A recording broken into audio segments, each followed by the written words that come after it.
people who work in IT, what's the wildest thing you've discovered or had to do while at work? 1. An outgoing software developer put an Easter egg in our code before he left.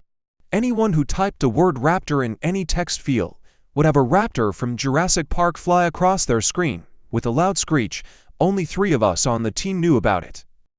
Little over a year later, during a demo of our asset management module, a manager asked about inputting vehicles. The trainer asked what kind of vehicle he drove, an F-150 Raptor.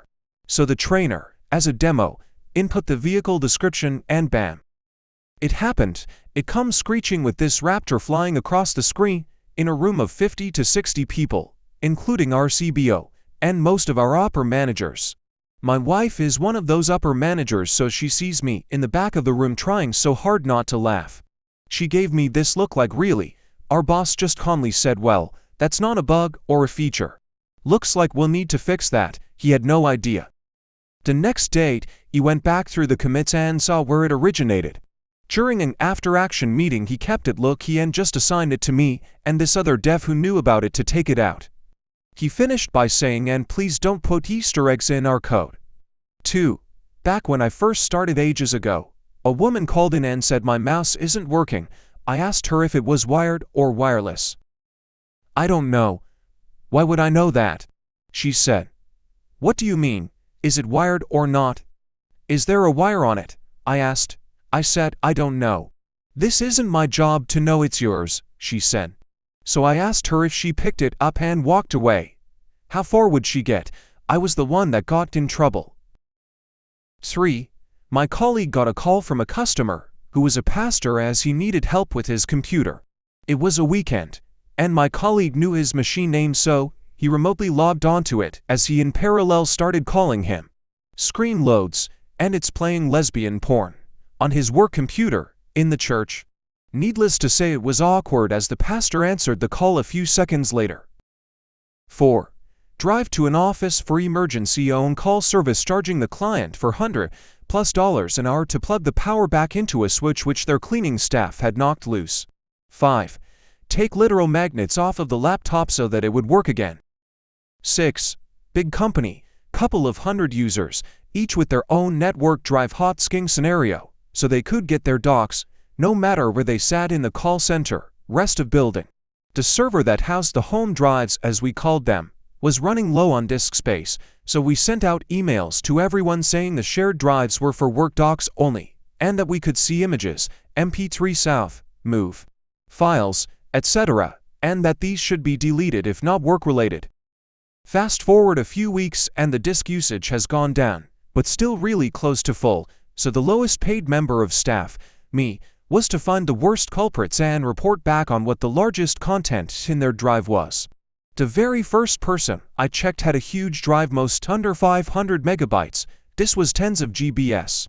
Sorted by size, to gigabytes plus, move file, named totally randomly with numbers. Opened it, CP.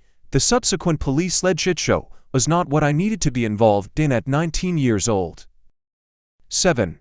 I had to remotely install a spyware program on AVP and CFO's laptop because loss prevention was trying to gather information on him.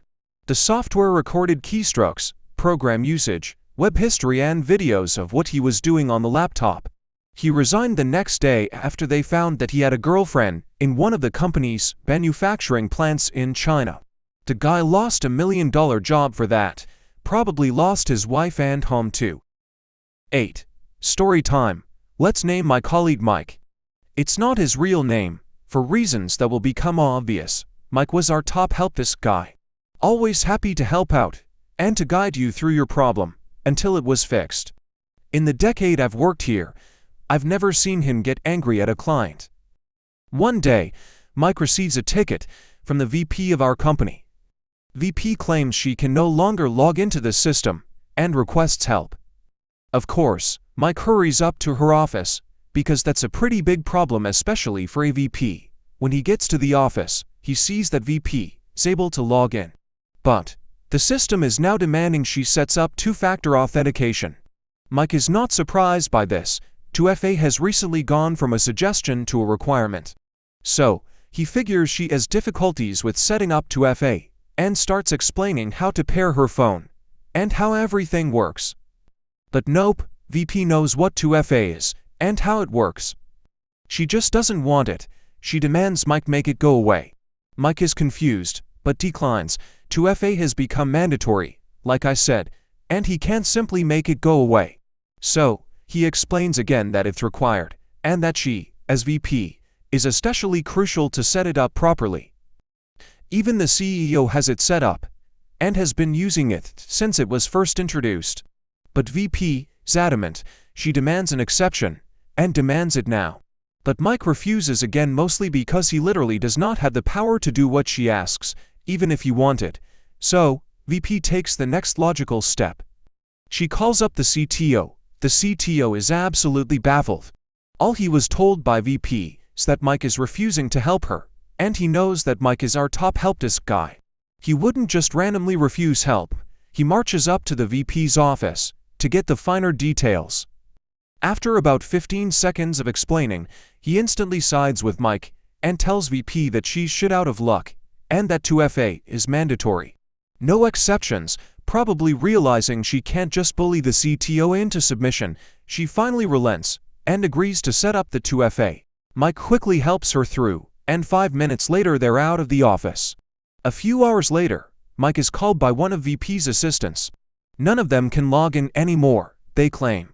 Mike goes back up and guesses they probably are also confused by the now mandatory 2FA. And in a way, they were. As it turns out, they couldn't log in anymore because they were logging in with VP's account. A bit of questioning later, and the truth comes up. VP has simply been giving out her username and password to her entire team, approximately 20 people, so they can do her work for her. That's why she was so adamant on not setting up 2FA with 2FA enabled. Her cronies can now no longer simply log into her account. She now has to constantly go around and hand out her 2FA token, or God forbid do her own work. Mike raises this obvious security concern with his manager, who, according to rumors, facebombs and immediately escalates the issue.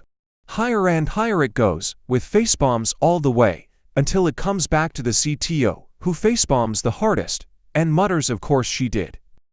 He schedules an urgent cybersecurity training for her, which she declines.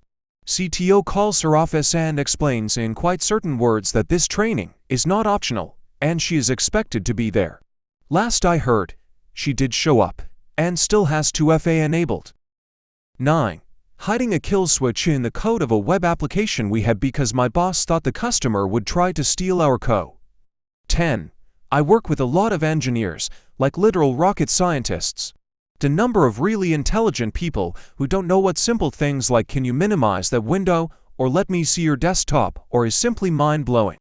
I am thankful every day that the teams at added the ability to take control of someone's cursor. I feel like the more advanced a person's specialized knowledge becomes, the more rapidly their general knowledge declines, some kind of weird inverse correlation. Thank you for watching. Make sure to subscribe so you won't miss out on more daily Reddit stories in the future.